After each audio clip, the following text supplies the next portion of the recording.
Ta parole est éternelle, alléluia, la bonne nouvelle, alléluia. Ta parole est éternelle, alléluia, la bonne nouvelle, alléluia. Bonjour à vous tous, je vous salue de la part de tous les catéchistes. Comme vous savez, malheureusement, nous sommes dans le deuxième confinement. Donc même si vous pouvez continuer à aller à l'école, la catéchèse des enfants ou les messes dominicales ne sont pas autorisées. C'est pour cela que nous vous proposons cette vidéo qui après va suivre la catéchèse un peu faite différemment, c'est-à-dire ce sera avec vos parents. Bonjour à tous. Cette année, avec le caté, nous partons à la rencontre de Dieu. Au cours des 2 séances précédentes, nous avons pris la route, tout d'abord en équipe. Souvenez-vous, nous avons écrit nos noms sur des petits rubans que nous avons accrochés au bâton de marche qui nous accompagnera toute l'année. Puis, nous avons pris la route avec Abraham. Nous avons inscrit son nom sur un ruban également que nous avons accroché au milieu des nôtres. Nous avons découvert comment, pourquoi Dieu l'a appelé.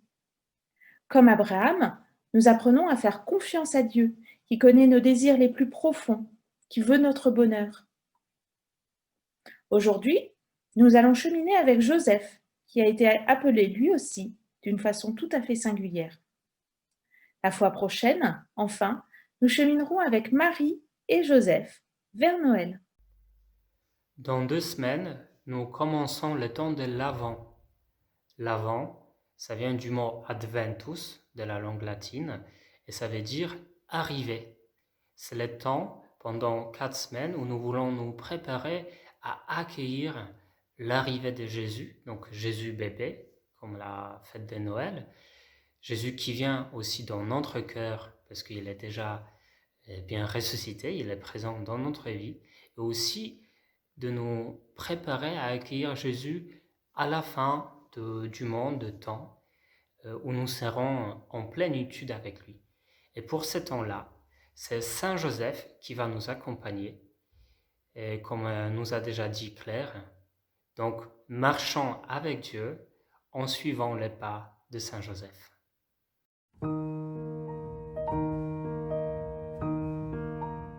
Au commencement de leurs évangiles, dans une généalogie de Jésus, saint Matthieu et saint Luc nous informent sur les origines de Joseph. Celui-ci s'inscrit dans la lignée d'Abraham, d'Isaac, de Jacob et du roi David. Simple charpentier de Nazareth, il est le dernier maillon d'une chaîne de pécheurs et de justes qui ont cru en l'accomplissement de la parole de Dieu. Humble et discret, Joseph va connaître un destin unique et assumer avec confiance le projet déconcertant de Dieu pour la Sainte Famille.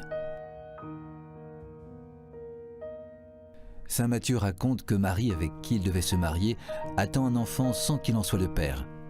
Joseph, qui était un homme juste, écrit l'évangéliste, ne voulait pas la dénoncer publiquement et décida de la répudier en secret. Il avait formé ce projet lorsque l'ange du Seigneur lui apparut en songe et lui dit « Joseph, fils de David, ne crains pas de prendre chez toi Marie, ton épouse. L'enfant qui est engendré en elle vient de l'Esprit Saint. Elle mettra au monde un fils, auquel tu donneras le nom de Jésus, car c'est lui qui sauvera son peuple de ses péchés. » Quand Joseph se réveilla, il fit ce que l'ange du Seigneur lui avait prescrit. Il prit chez lui son épouse, mais il n'eut pas de rapport avec elle. Elle enfanta un fils, auquel il donna le nom de Jésus. Comprenant que Dieu a choisi Marie pour un destin prophétique, la réaction première de Joseph est de se retirer pour le laisser faire. Mais Dieu lui confie la mission de donner un nom à l'enfant pour, selon la loi juive, l'insérer dans une lignée de générations admises par tous. Il lui demande d'adopter son fils Jésus et de l'élever comme un père. Ainsi, quand un ange avertit Joseph de l'intention d'Hérode de faire périr le nouveau-né, il prend avec lui l'enfant et sa mère et se retire en Égypte. À la mort d'Hérode, il vient s'établir avec eux à Nazareth, et là, saint Luc raconte que Jésus grandissait, se fortifiait et se remplissait de sagesse. Joseph est encore présent lors du pèlerinage à Jérusalem de la grande fête de Pâques. Une fois la fête écoulée, alors qu'il retourne avec Marie à Nazareth, Jésus reste à Jérusalem, à l'insu de ses parents. Il a alors 12 ans. Au bout de 3 jours, ses parents le retrouvent dans le temple, au milieu des docteurs de la loi. Aucun autre épisode ne nous parle plus de Joseph, qui s'est totalement effacé derrière sa mission. Joseph a nourri, éduqué et instruit Jésus de la loi juive. L'Évangile dit de lui qu'il était un homme juste, c'est-à-dire en qui la justice de Dieu a fait son œuvre. Joseph a, comme la Sainte Vierge, consacré toutes ses forces au service du dessein de Dieu.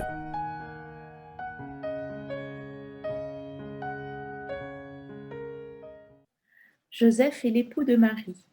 Or, celle-ci est enceinte par l'action de l'Esprit Saint. Joseph, qui est un homme juste, décide de la renvoyer secrètement. Alors qu'il avait ce projet, un ange lui apparaît en songe, c'est-à-dire comme dans un rêve, pour lui annoncer la volonté de Dieu. Dieu souhaite que Joseph accueille Marie chez lui, qu'il adopte cet enfant comme si c'était le sien. Il le nommera Jésus, il deviendra le sauveur de l'humanité. À son réveil, Joseph est surpris. Ce n'est pas du tout ce qu'il avait prévu. Pourtant, il accueille la volonté de Dieu. Il dit oui à cette demande qui va bouleverser sa vie, toute sa vie, entièrement. Durant toute sa vie, Joseph prendra soin de Jésus. Il le fera grandir comme son enfant, en force, en sagesse. Dans les évangiles, Joseph apparaît comme un homme travailleur, fort, juste. Il nous apprend à prendre soin, à travailler avec générosité, avec sagesse, avec tendresse, à prendre soin, à protéger ce que Dieu met entre nos mains. Dans un instant, vous allez continuer la catéchèse avec vos parents. Donc, vous avez tout ce qu'il faut. Vous avez votre livret de l'enfant. Vous avez les parents. Vous avez aussi un support que nous avons envoyé. Donc, suivez bien cette séance. Et aussi, ce qui va nous aider, c'est une tableau, une image du songe de Saint Joseph. L'illustration du songe de Joseph peut nous aider à comprendre comment Dieu nous parle et nous appelle. Comme Joseph, tu as certainement déjà vécu des situations inattendues qui ont pu t'apporter de la joie ou bien des questionnements. Tu peux essayer de te souvenir d'un de ces événements et réfléchir à ce que Dieu attendait de toi à ce moment-là. Par exemple, nous avons tous été surpris par l'annonce de ce nouveau confinement.